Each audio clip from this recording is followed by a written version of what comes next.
দর্শক শুরুতে এই লোকটার বুদ্ধিটা দেখাই। দেখো একটা ফ্যান বানিয়েছে, এই ফ্যানের পেছনে 3টা রাবার দিয়েছে, 3টা রাবার দিয়ে জাস্ট এখানে চাপ দিবে, এই ফ্যানটা আনলিমিটেড ভাবে ঘুরতে থাকবে, কোনো কারেন্ট লাগবে না, কোনো ব্যাটারি লাগবে না।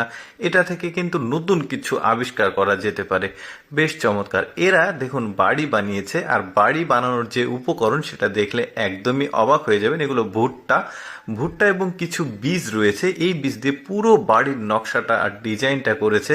মানে কেন তারা করেছে এটার কারণটা তো জানাই নেই, তবে জিনিসটা কিন্তু খুবই ক্রিয়েটিভ বলা যেতে পারে। দেখতে পাচ্ছেন সুন্দর লাগছে দেখতে। এরপরে দেখুন এই লোকটা বুদ্ধি খাটিয়ে দেখুন কত চমৎকার একটা চুলা তৈরি করেছে, যেটা চলছে শুধুমাত্র পানি দিয়ে। দেখুন এই যে পাইপ দিয়ে পানি যাচ্ছে, আর ওইখানে গ্যাসের মতো করে এই আগুনটা জ্বলছে, এটা দিয়ে রান্না করা যাবে।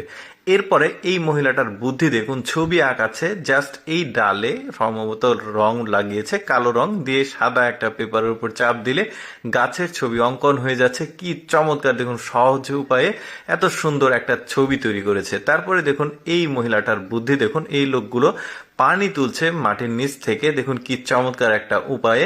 তারপরে এটা দিয়ে কিন্তু আবার সেচ প্রকল্পের কাজ করা হয়, অর্থাৎ জমিতে পানি নেওয়া যায়। আমাদের গ্রাম অঞ্চলে যেটা জাত বলি আমরা, সেটা তো জাস্ট একটা টিনের বড় একটা নৌকোর মতো, ডিঙ্গি নৌকার মতো দেখতে, বাট এরা কিন্তু খুব সুন্দর চেনের মতো তৈরি করেছে, ঘোরাচ্ছে। আর যেখানে আসলে মেশিন পত্র সেট আপ করা যায় না, প্রযুক্তি নেই, সেখানে কিন্তু এই ধরনের জিনিসগুলো আসলে ওরা তৈরি করে। দেখুন এই লোকটা আবার চাপ দিচ্ছে, এই পানিগুলো উঠছে। কি চমৎকার দেখুন তাদের বুদ্ধি। আসলে আগের মানুষ যারা চাষাবাদ করতো তারা কিন্তু যেহেতু আগে যন্ত্রপাতি ছিল না, এইভাবে তারা আসলে চাষাবাদ করতো। তারপরে এই লোকটার বুদ্ধি দেখুন, কি চমৎকার চমৎকার সব জিনিসপত্র তৈরি করছে, বাঁশ এবং বেতের জিনিসগুলো দিয়ে, দেখতেও চমৎকার। যেমন এরা বাইক তৈরি করেছে।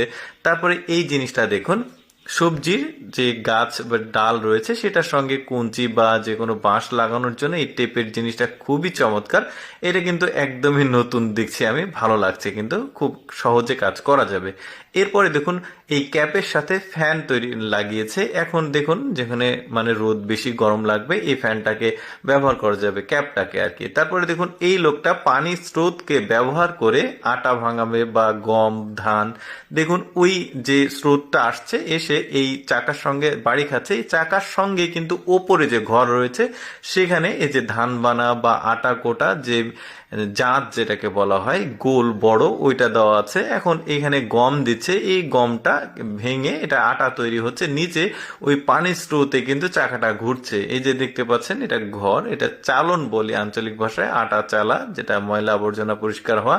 দেখুন এইটা ঘুরছে, ওই নিচে যে স্রোতের চাকা আছে ওইটা ঘুরছে, আর উপরে এখানে ধান বানা হচ্ছে। তারপরে এইটা দেখুন একদমই চমৎকার একটা জিনিস, আয়না। দেখুন আয়না কিন্তু পড়ে গেলে ভেঙে যায়, বাট এটা এরা স্টিকার তৈরি করেছে। এই স্টিকারটা জাস্ট দেয়ালে বা কোথাও চিপকে দিলে আয়নার মতো কাজ করবে। দর্শক কেমন লাগলো আজকের ভিডিওটি অবশ্যই কমেন্ট করে জানাবেন। আর এইরকম ভিডিও প্রতিদিন দেখতে আমাদের লেটস গো ফেসবুক পেজটি ফলো রাখুন।